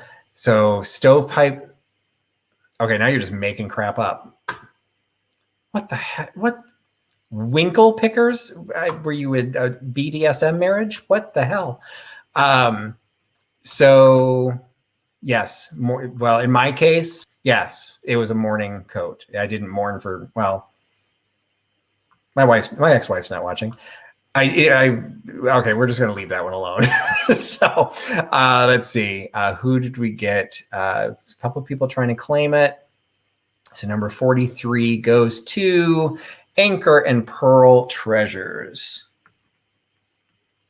Anchor and Pearl Treasures. All right. Thank you very much for picking that up. It is, it's going to be one of those, depending on what you decide to do with it. It will definitely be one that you'll want to read because there is some very, very cool stuff in there. And then let us know what you end up doing with it. If you do turn it into a junk journal, some of the, even just the cover, the chick with the third eye, again, I'm just going to leave that one alone, but it was an interesting one to pick up. So I'm happy that it's going to a healthy home. So, okay. So stovepipes as skinny pants. No, stovepipe to me was a hat. So I figured you're Abraham Lincoln. Winkle pickers are a type of shoe. Yeah, I don't believe you. All right.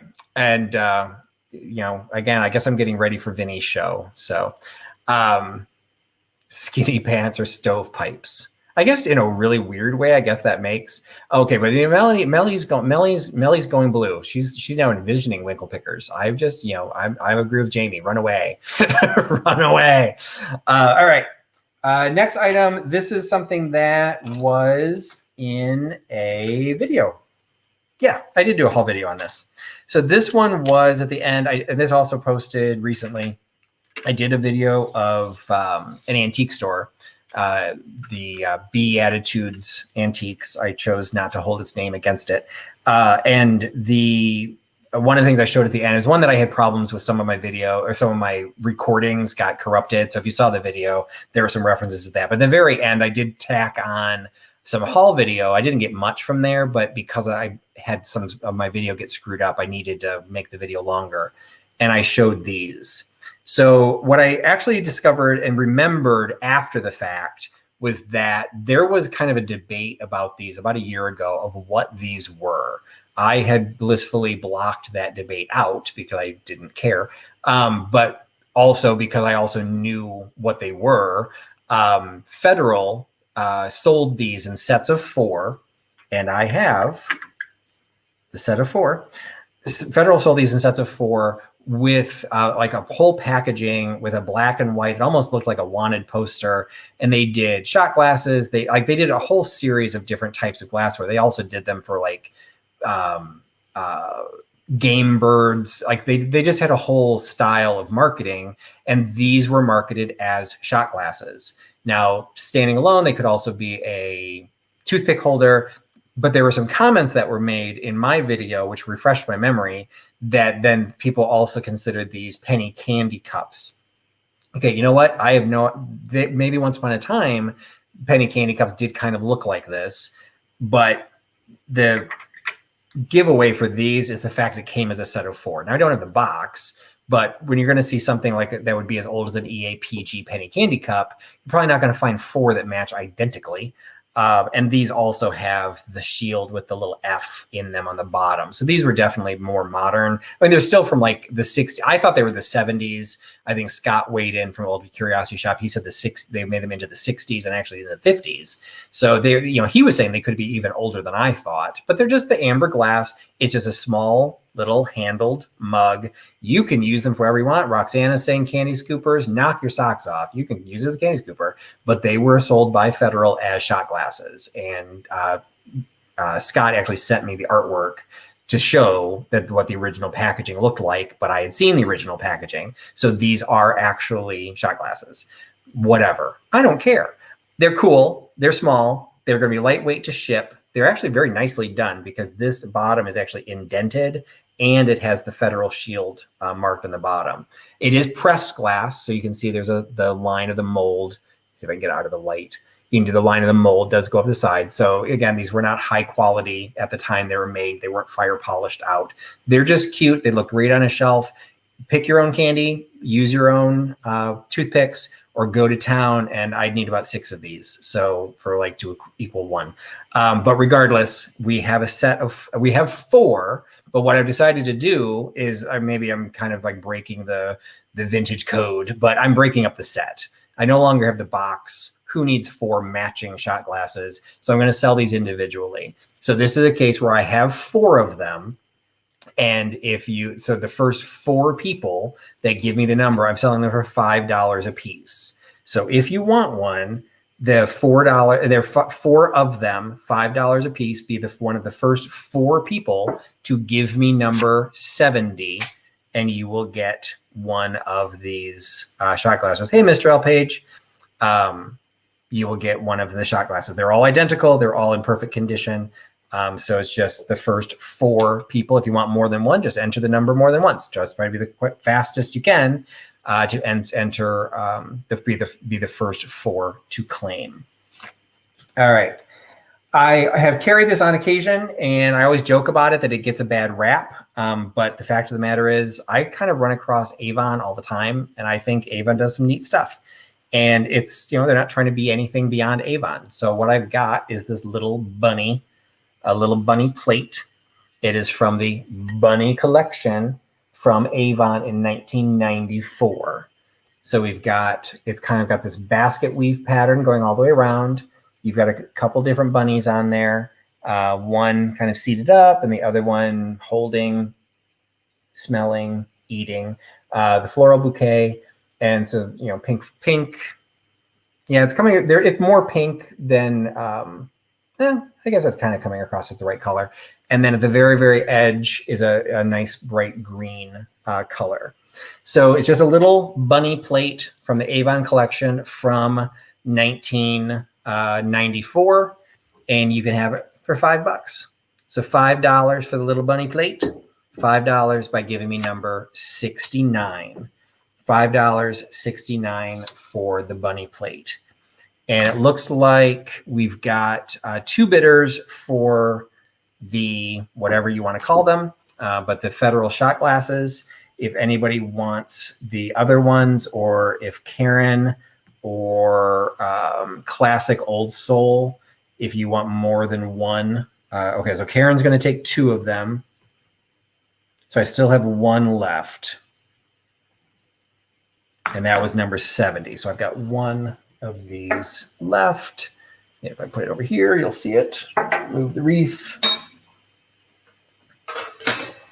So I got 1 of the federal glasses left for $5. Okay. Thank you, Happy and Harn. And I don't know if it's Harned or Harned. But thank you. I try and have fun stuff. All right. Next one is, all right, 69. The bunny plate went to Rebecca Higgins. So thank you, Rebecca, for picking up the bunny plate. All right. So, oh, and it looks like we had somebody grab the last shot glass. So the last shot glass goes to Gabrielle Lish. Thank you, Gabrielle, for picking that up. Okay, the next one, be patient with me as I pull this out. So this I picked up, and I thought I'd be able to do some Google searching on this to make it a little bit easier. And unfortunately, oh, I'm sorry. So Robin is saying, and Bria is saying that both Classic Old Soul also took 2. So I am sorry. Okay, there it is. Classic Old Soul took 2. So I am sorry, Gabrielle. I only had the 4. I didn't realize Classic Old Soul was taking the 4th one. So I apologize, Gabrielle. I do apologize. I only had the 4, and I just had missed that note. But they did get first to claim those. So I apologize, Gabrielle. Thanks for trying, and I'll keep an eye out. See if I ever find another one, make sure you get one. Yeah, so they did take 2. So thank you for understanding and seeing that. Anyway, so I had found this tea set, and it's got the teapot. It's a miniature teapot, creamer, sugar, and the teacups. And I thought this image would be fairly easy to find on Google Lens, and I was wrong. So I've got the teapot. I've got 4 teacups. So and again, these are miniatures. So you've got the teacup and the saucer. So you got the teacup and saucer. And then also the creamer and the sugar. And the set is complete. So here's the creamer. And then the sugar also has its lid. So then you've also got the double-handled sugar with the little lid on it. And the teapot also had its lid. I found some that had a similar dragon style. Like, I don't know how many different dragon styles there are, but the lids were very different. Like, one had a very figural, like almost another dragon head sitting on the top. So it is, it's dragonware. It is not marked. It is not lithophane. You know, there's no geisha or anything showing up when you look through the bottom of the teacup. So it's just, it is not marked vintage and vino.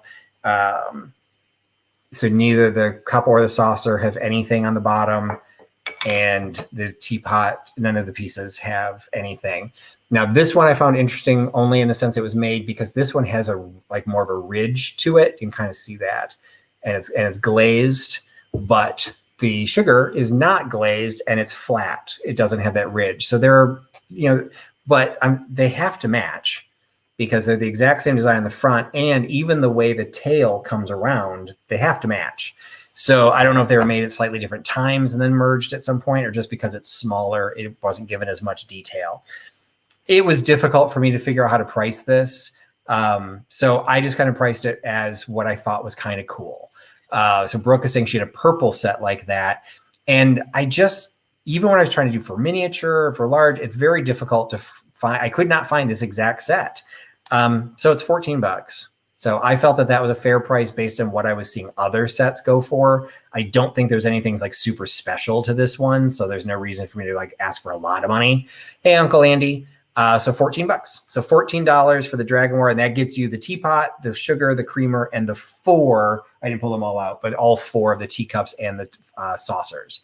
So you basically have a full miniature set for $14.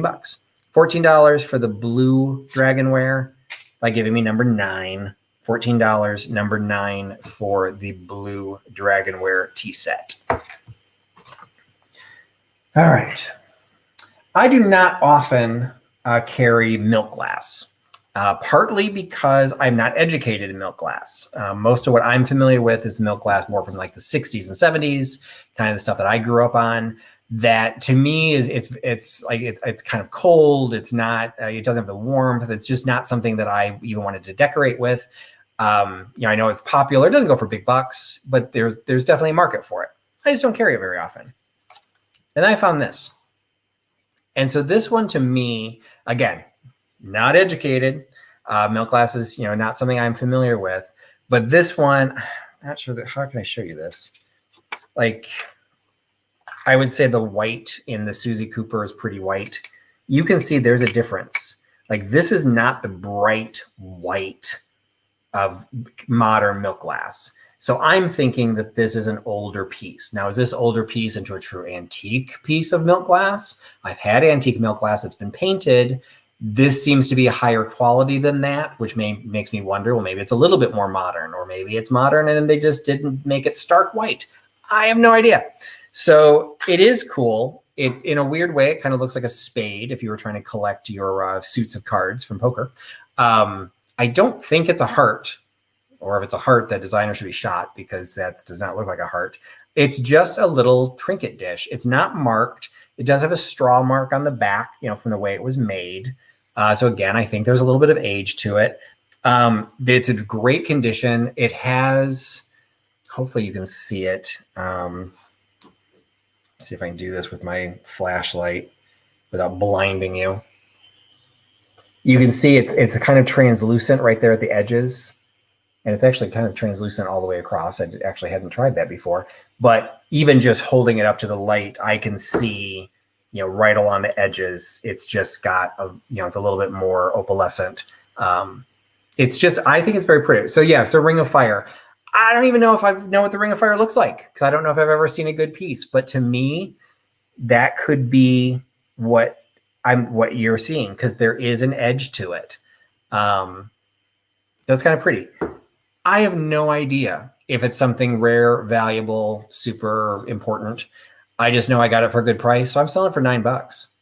So if it's worth more than that, knock yourself out. Hey, Diane. So $9 for a piece of glass, whether it's old milk glass or modern, I have no idea. It just looks kind of cool. And for a decorative object by itself, I felt $9 was fair, but I do believe it is an older piece based on the straw mark on the back and the edges, which I don't know if you'd call it a red edge of fire, but hey, I just held it that way and it looks kind of cool.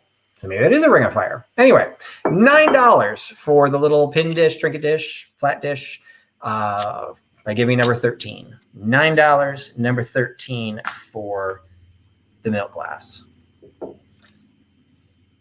All right, another item that if you follow me on Instagram, you would have seen. This was a Halloween decor. So I had a Christmas piece earlier. I'm just misplacing my holidays left and right. This was a little, juice glass, old-fashioned glass, a rocks glass made by Culver. So it's Culver glass, made in the USA, with a Halloween motif. So we've got the witch and her broom, the jack-o'-lantern, the traditional haunted house with the moon and the bats, the ghost, the black cat, the bat and the candy corn, and the spider web and the tombstone. So again, it's marked Culver, made in USA. I only have the one, so it's a single piece for individual glass. And as a single glass, it's $5. So $5 for the Culver Halloween glass, $5 by giving me number 48. And it looks like number 13 went to Connie at CLC. So thanks for coming back, Connie. Sorry to see you join us. Congratulations on picking up the milk glass. All right. All right. The next piece I did show on my Instagram, but I showed part of it. So this is one of those cases. I'm going to start out by saying it's only $5. So we'll give you a little heads up that it's only $5. And you can do with that as you choose. This is a piece of whether, say it however you want, Tonala, Tonala, or Tonala. Now this one has the accent on the last A. So I did some Googling and everyone pronounces it differently, but because there's an accent on the end, it would be Tonala. But I hardly speak Spanish. So it is a marked piece of Tonala, and it is a pencil cup. So you've got, just a lovely cup. It's got the blue, kind of like a swag pattern across the top with a little bit of yellow and a little bit of dark green, a little brown in the bottom, a little bit of a speckled background. Beautiful, beautiful piece till you get to the front. It's still a beautiful piece. It just now happens to promote a convention that I don't even know what it is. So I tried to look up the MBAA convention. The closest I could find, MBAA seems to, like almost all MBAA directs me to Master Brewers Association of America, which would seem to make a lot of sense until you discover that the Masters Brewer Association started their meetings in the 19th century. So by 1979, they were well past the 28th. So I don't know if once they became the Master Brewer Association of the Americas, maybe they started numbering them differently. I don't know. So it is a marked convention piece. Probably God is going to the convention, or you buy it at the gift shop or whatever. It's nice because it's a Tonala piece that is dated. It's just dated in a really weird way that you are basically promoting a convention in Guadalajara that we don't even know what the convention was. So you turn it to the back, it just looks like a cool piece. It just looks like a great pen cup. But the fact of the matter is, it's a convention piece. So exactly, Katie, you just turn it around. So all the pictures I took were of this piece. I just never showed you that side. So like I said, it's a cool piece. It is a marked piece. Thanks, Melanie. Hope everyone can join your sale later. So it is a marked piece. I'm holding it upside down, but it is a marked piece, and it's only $5. So $5 for the Guadalajara convention piece, $5 by giving me number 52. $5.52 for the Tonala convention piece. All right. This was also in the video at the antique store. This one was a term a lot of people did not know. And when I did this as a premiere video, Nate chimed in. He called it something different. So what I was familiar with is this is a handled cup that has a spout on it and then a little protector here that kind of looks like a mustache guard, but it's completely smooth all the way across. And this was designed as what I called it, an invalid feeder. That this would have something that somebody would be lying down or propped up in a bed or on a chair. You would pour this, like somebody else would then pour this into their mouth. It would hold some sort of a sustenance. And Nate called it a pap boat. And he said pap was the stuff you would put in there, which was spices soaked in milk with bread added to them. Okay, I've not heard that term. The only term I've heard to use the word pap wouldn't be related to food. So pap boat, invalid feeder, nursing feeder, whatever you want to call it. It is stamped in the sense that at the bottom it's made in Germany, but there is no maker's mark on it. It's in excellent condition, and the gold actually is in really good shape, but there are a couple of places where there's a little bit of wear, which, not surprising for something that's probably 100 years old. And I agree totally with Katie. And this was it was like an epiphany I had in the video that I'm like, I don't know who would collect invalid feeders. And I'm like, actually, that would make a really cool collection. So, and I've seen some since, and I'm like resisting the urge to build a collection. So this one is the only one that I've seen so far that's actually in the shape of like a coffee cup, basically. The others look almost like a neti pot where they're like elongated. And when Nate called it a pap boat, it kind of was more reminiscent of what a boat would be. It was like longer. It still had some sort of a protection on the top, and the spout was just part of the boat. It didn't have quite the like teapot thing. So anyway, I do think there's some great age to this. I do think it would make a cool collection. Even if you don't want to collect invalid feeders, the fact of the matter is white porcelain with gold accents, it'll look good with whatever collection you've got. It'll blend in, in the background, or it'll look great sitting in front of something dark. It is cool. It is marked made in Germany, but even though it's German, it is leaving our household, and it is available for only $12. So $12 for the antique invalid feeder Pap boat. $12 by giving me number 17. $12, number 17 for the invalid feeder. And so Vintage and Vino is saying something called pablum. I'm not sure I've heard that term, and I don't know if that's related to the pap that Nate was talking about. And there you go, Melody. Stick an air plant in it. Somebody else just said you put a plant in there too. Norma Jeannie was saying put a plant in it. Absolutely. It's just a white piece of porcelain with gold, but you can impress your friends. It is invalid feeder, and you're going to be the most popular person on the block because who else is going to have an invalid feeder? So that piece goes to Sandy for Sandy's Lilacs. So thank you, Sandy, for picking that up. All right. Next item comes from the home where I found a bunch of Cracker Jack toys.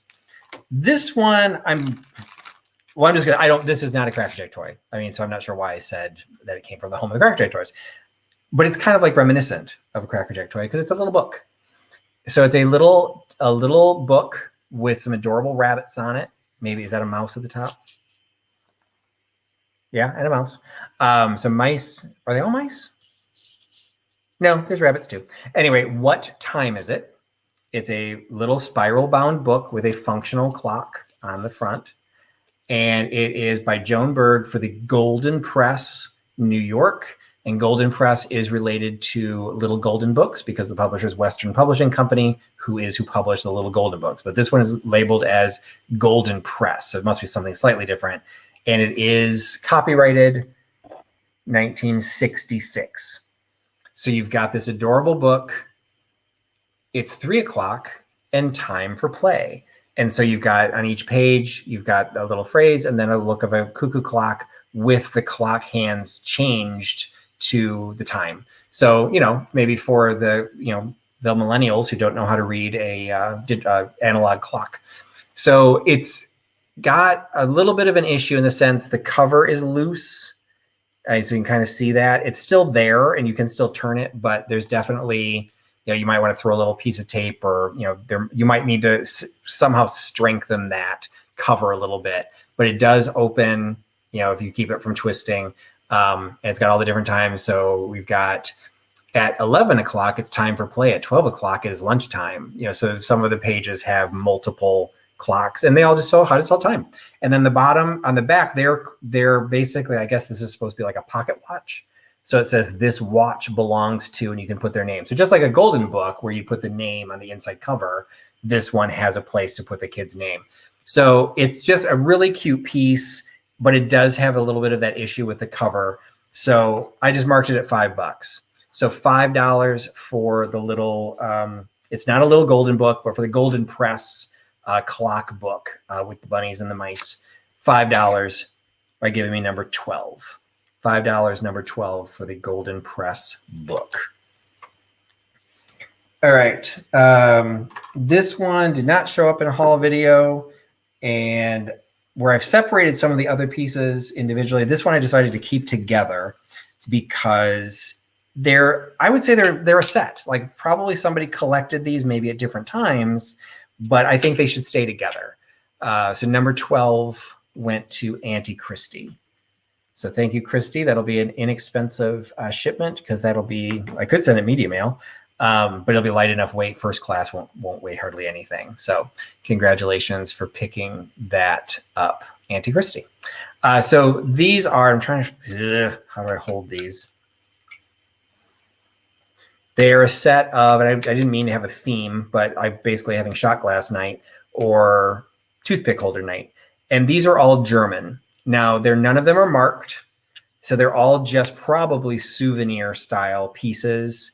I do think they have some age to them based on that bottom. It's an unfinished, and there's definitely some age in how long these have been sitting around. So I do think there's some age to them, but they're not made by any major manufacturer. But you've got Heidelberg, Berlin, and Nuremberg. So you basically have the city crests of the three major cities of Germany. So I've been to Heidelberg, I've been to Nuremberg, and I've been to Berlin. So actually I happen to have been to all three of these. But these were not mine. You know, these came out of an estate sale. They're in good vintage condition. Again, some of them are going to have a little bit of wear to some of the gold. They definitely all have, the bottom is showing some wear. Wait a minute. Well, unfortunately, Berlin looks like it has a crack. I did try and clean these up, but that crack does look old. So I don't think I did that, but I didn't notice it when I was wiping them down. So, okay, so I'm going to change the price. So that makes the set, it was going to be $10 for the set. We're going to mark it down to $6. So $6 for the set of 3, but that includes the Berlin. Now, luckily, the crack is on the back, but it's got a serious crack, like it's all the way through. So if you wanted this as a shot glass, it'd be a risk whether you could do that. So I'm going to mark it down to $6. So basically, you're getting 2, and I'll sell you the other one for free. So $6. Ignore the 10. $6, but still give me number 35. So $6, number 35, and I apologize, I did not catch that earlier, but it is what it is. And I'm really hoping I didn't do that. But there's a discoloration to the stain, so I think that was always there. I just hadn't noticed it. All right. I lost my train of thought. So let's see. So 52. I forgot to write down some of the winners. So 52, the Tanala Cup went to Dolores Cowie. So I apologize, I missed that one. 48, the Halloween glass went to Carrie from KCATX. Number 35, the set of shot glasses goes to Karen Dondelinger, and I will make that mark down to, that'll be for $6 instead of 10. Unless you don't want the Berlin one, I could just ship you the 2, but I'm shipping you other stuff. So adding the Berlin one won't really change the cost of the shipment. And I missed did anyone take the Dragon? Yeah, the Dragonware tea set went to a new name, and I apologize. I did not announce your name. So number 9, the Dragonware tea set went to Debbie Spilker, Spilker. So Debbie Spilker. So I don't think you've bought from me before. So if you're still here, Debbie, I apologize. I don't know. I get caught up and I forgot to announce that one. So if you're still here, Debbie, just make sure you send an email to the address on the screen. So I know where you are, so I can calculate shipping. There's a lot of pieces, but it's not very heavy. So it might still go first class, possibly. I didn't weigh it. So anyway, so Debbie Spilker, congratulations on that, because I only have one item left. You know, I was looking at my sheet and I was like, wait, I've got like all these things left. It's because I didn't write them down. So that'll teach me. So the last item is also from the antique store. So all 3 items I had in the antique store all came into this live sale. And so this one is the celery dish. So, okay, thanks, Debbie. Thanks for sending that on. So I apologize for missing that announcement and for welcoming you, because I didn't see you join in either. So welcome, Debbie. I'm so glad to have you here. And thanks for picking up the Dragonware. It was the celery dish. So this was a piece that I personally liked. And I keep coming across these celery dishes and these the celery glasses that I'm like, is this somebody the karma's way of saying you need to collect celery pieces? Well, I'm not. I'm selling it. But this is a stamped piece. I stamped it on the back, and we talked about this a little bit in the video because it confused me when I saw this. So this is stamped from Prussia. It's stamped Prussia. From the company is Royal Rudolstadt. That is the manufacturer, porcelain manufacturer. And what threw me is this piece with that stamp. The greatest thing about European porcelain, in my opinion, is it's extremely easy to date things by their back stamps. And so I dated this back stamp, and it fell between 1905 and 1931. So it was one of those cases that, well, okay, so it ran during World War I. I always find that interesting as well. Like what Prussia was going through a lot during World War I. Were they really making celery dishes? But they used that same stamp that entire time. But what I find interesting about it, and why I commented on the video, is by that time, anything made for the American market would need to say the country of origin, and Prussia was not a country in 1905. So what I realized as I was editing the video is that this was possibly not designed or destined for a Western market, that this was made for use within Germany. So they still marked it as Prussia because that was the largest region within Germany, but it was no longer a standalone country. So that's just one of those interesting things. Like it maybe wasn't designed for export, but somewhere along the lines, it became an export piece. Because in Britain, celery dishes were a really big deal. So I do find it interesting it would have gotten into the UK, but maybe their rules were slightly different back then. But regardless, it is a Royal Rudelstadt piece marked from Prussia between 1905 and 1931. It's got this amazing gold decoration all the way around the outside. It's got this great peak on the end. It really gives it that deco look, which totally matches the era when this was made, probably in the 20s. Oh, Katie's got a uranium celery glass. Oh, that'd be interesting. So anyway, so this is just, it's, hard paste porcelain with the gold trim all the way around. An absolutely gorgeous, gorgeous piece. And I'm selling it for $18. So $18 for the Royal Rudelstadt celery dish, $18 by giving me number 18. $18. I'm sorry, 16. $18, number 16. I didn't have an 18, so it doesn't matter. For the Royal Rudelstadt celery dish. So that was my last piece. And it looked like, yeah, everything else sold. So quick summary of the other things that are going on. So right after this sale is going to be, I forgot her channel name, Serendipity. Serendipity by Melanie is going to be having a pop-up sale. I think she's focusing on brooches. So that is happening right after this sale.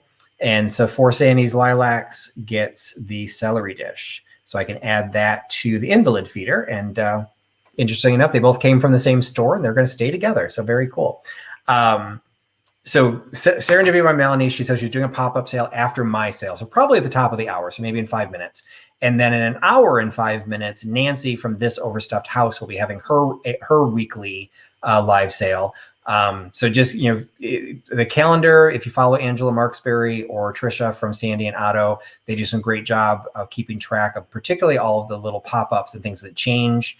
But there's a lot of us that are just, we've locked into our times. So thank you so much for all of you joining this sale.